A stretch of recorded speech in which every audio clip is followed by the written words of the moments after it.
Estamos enlazados ahora telefónicamente con Carolina Trivelli. Ella es investigadora principal del Instituto de Estudios Peruanos.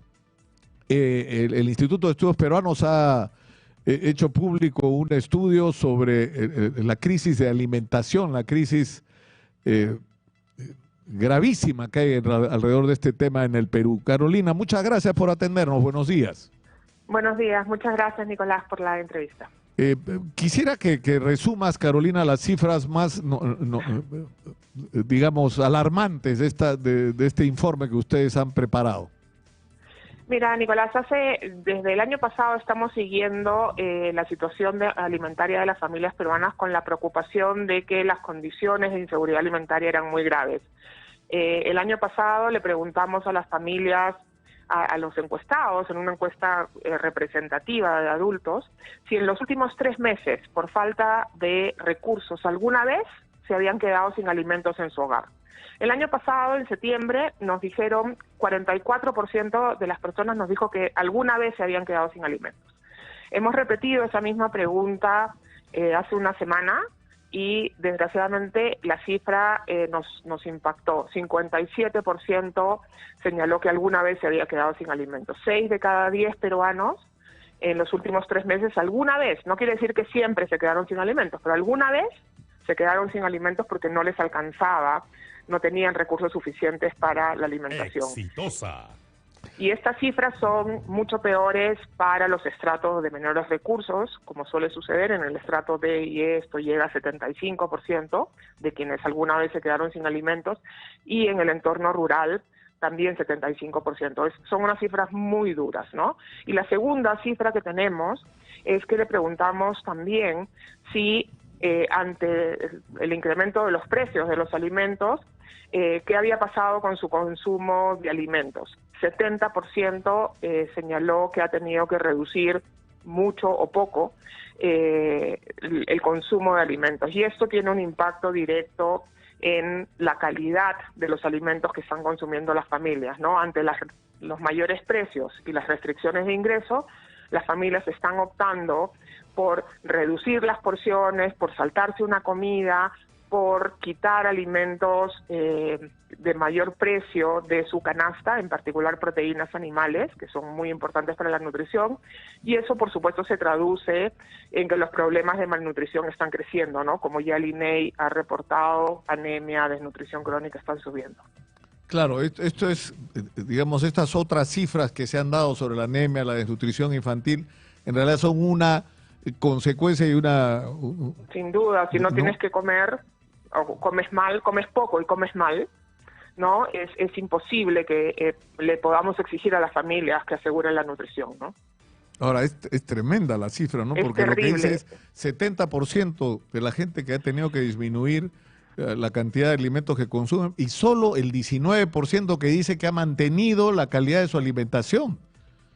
O sea, solo el 19%. El 19% dice que ha logrado mantener su consumo alimentario sacrificando otros gastos. Claro. Pero solo 7%, 7 de cada 100 personas, Exitosa. dice que ha podido mantener su consumo alimentario sin problema, ¿no? Y eso lo que te refleja es que para el grueso, para el 93% de las familias peruanas, el tema alimentario es una preocupación, se ha traducido en reducciones o en el consumo de alimentos, o han tenido que sacrificar otras cosas para asegurar que pueden seguir consumiendo su misma canasta alimentaria, claro, ¿no? Es muy grave. Tienes que priorizar, ¿no es cierto? Exacto. Y una de las prioridades es la alimentación. Ahora, exacto, y como sabemos, para los hogares de menores recursos, el consumo alimentario representa una proporción muy importante de su consumo total, ¿no? En el estrato de menores recursos, en el 20% de menores recursos de la población peruana, el gasto en alimentos es casi la mitad de su presupuesto total. Ahora, tenemos un problema con la información cuando se habla, por ejemplo, porque esto debería estar relacionado con los ingresos y con el empleo, ¿no es cierto? Exacto. Pero estamos viviendo como una realidad, o sea, como que las cifras oficiales no reflejan necesariamente la realidad que está viviendo la gente. Te digo, Carolina, 2 experiencias. Una persona que trabaja como vigilante de un edificio, Me lo encuentro el otro día saliendo temprano, corriendo, porque iba al otro trabajo que tiene. Es decir, se pasa toda la noche cuidando un edificio y tiene que estar despierto porque trabaja en una compañía que controla que no te duermas. No sé en qué momento duerme, en el momento que va en las combis yendo y viniendo, porque se estaba yendo a trabajar como albañil en una obra.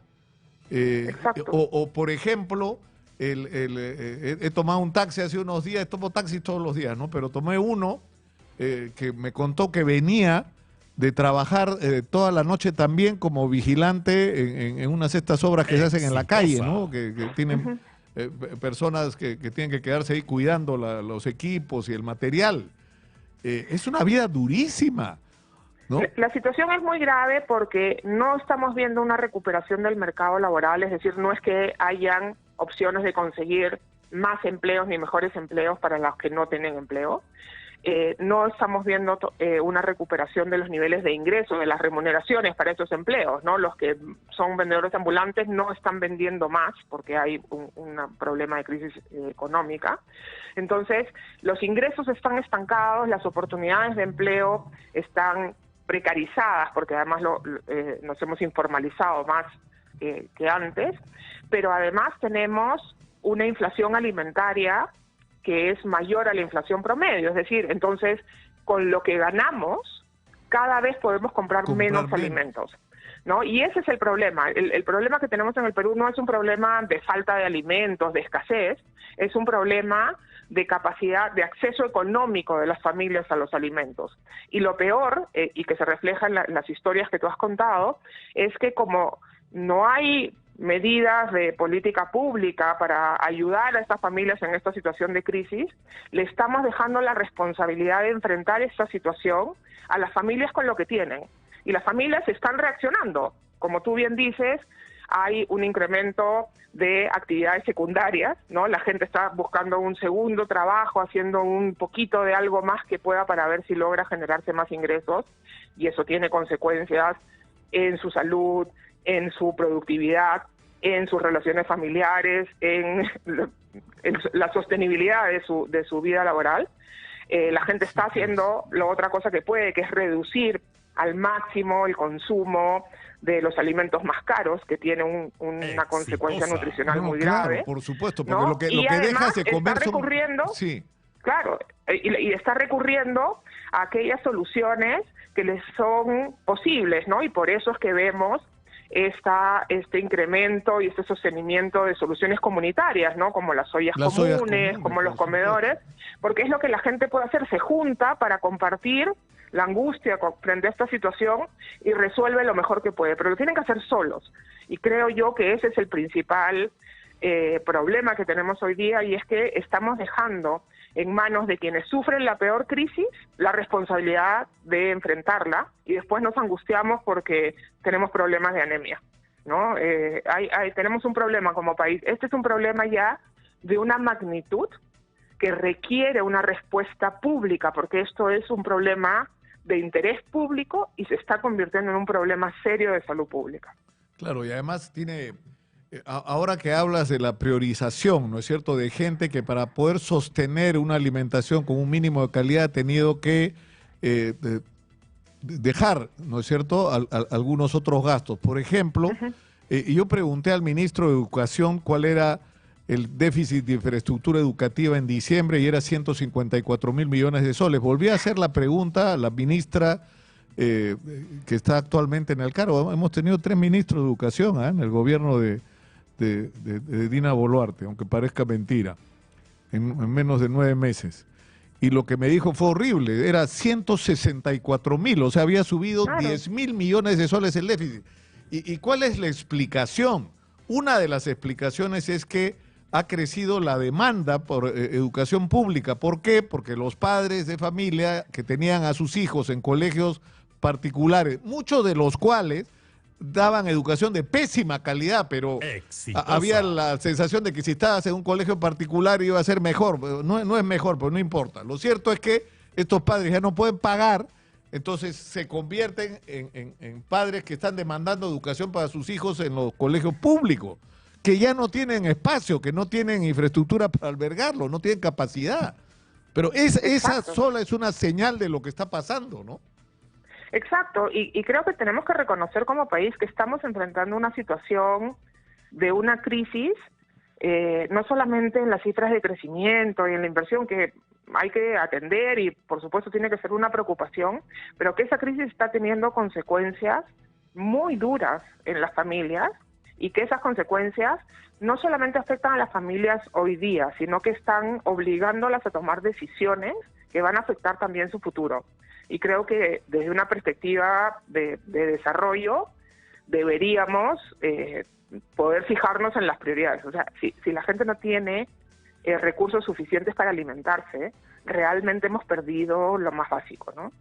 En esta misma pregunta que te comento, de si en los últimos 3 meses por falta de recursos se ha quedado sin alimentos, se hizo en el año 2012, cuando la pobreza era como 26%, o sea, no tan distinto que la situación actual, y en ese momento 17% respondió que alguna vez se había quedado sin alimentos. Hoy día 57%. Entonces, el rostro de la pobreza, de la crisis, hoy día es un rostro con hambre. Y entonces creo que como peruanos deberíamos estar todos unidos a que lo primero que tenemos que hacer es resolver que todas las familias, que todos los niñitos tengan su comida todos los días. Después de eso podemos hablar de cualquier otra cosa, pero primero deberíamos asegurar que todos podamos comer. Pero además, Carolina, está ocurriendo algo que es notable, es decir, el empobrecimiento de la clase media. O sea, la cantidad de gente de la clase media que se quedó sin chamba, que vive en barrios de clase media, pero que vive pobremente, ¿no? Porque no tiene ingresos, ¿no? Sin duda, y además porque debemos recordar que venimos de una situación de un tremendo shock que fue la pandemia, donde muchas familias no solamente perdieron su empleo, se gastaron todos sus ahorros, los que eran emprendedores se comieron su capital de trabajo y no han podido reemprender. Entonces, ese nivel de precarización le quita a las familias también recursos para enfrentar una situación coyuntural de falta de empleo, de precios crecientes de alimentos, y eso se traduce en que cada vez más esas familias tienen menos posibilidades de recuperarse por sí solas. Claro. Ahora, lo que a mí me parece sinceramente notable es la falta de conciencia. Mira lo que nos pasó acá a nosotros, y esto fue una iniciativa de Esther Capuñay, hay que decirlo, ¿no? Nuestra discusión, nuestra conversación era ¿qué podemos hacer? O sea, nosotros no podemos ir a reportar que hay ollas comunes que están sobreviviendo porque la gente no tiene para comer y las familias no pueden resolver en sus propias casas el problema de su alimentación y tienen que juntarse para poder comer algo tan elemental. Algo tenemos que hacer. Entonces se lanzó la iniciativa de exitosa de Salva una Olla, de servir como puentes de solidaridad, ya que, o sea, presionar y exigir a las autoridades que cumplan su labor, pero a la vez ver de qué manera se puede canalizar la solidaridad y conectamos, y lo seguimos haciendo, ¿no? Todos los días, a las personas que pueden y las empresas que pueden apoyar con las ollas que lo necesitan, directamente, sin intermediarios, ¿no?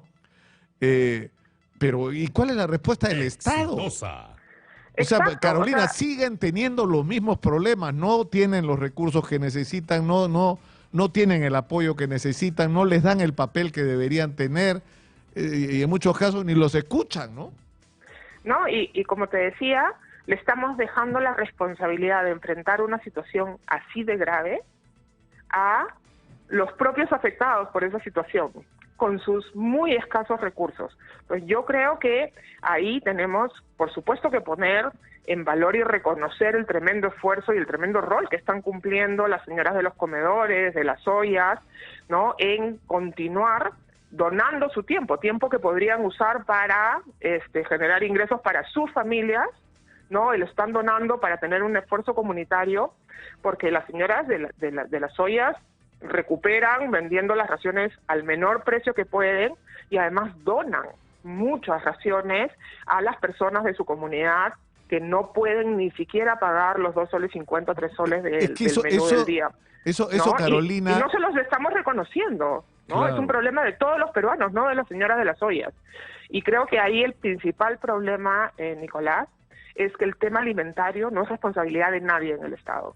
es un poco de salud por el lado de la malnutrición, es un poco del MIDIS por la situación de pobreza, es un poco del MIM porque son poblaciones vulnerables, un poco de agricultura por la producción de alimentos, un poco de produce por las MIPES, pero la verdad es que no hay nadie que articule esos esfuerzos. Incluso si hicieran todos bien su trabajo, tendríamos un problema. Pero lo que estamos viendo es que todo el mundo se voltea y dice, no, no es conmigo, no es mi responsabilidad. Qué situación. Carolina, te agradezco mucho por esta conversación. No, gracias Nicolás por ocuparte de este tema. Esto debería ser una prioridad Pero para los peruanos. Exitosa. Por supuesto. Muchas gracias, Carolina. Yo quiero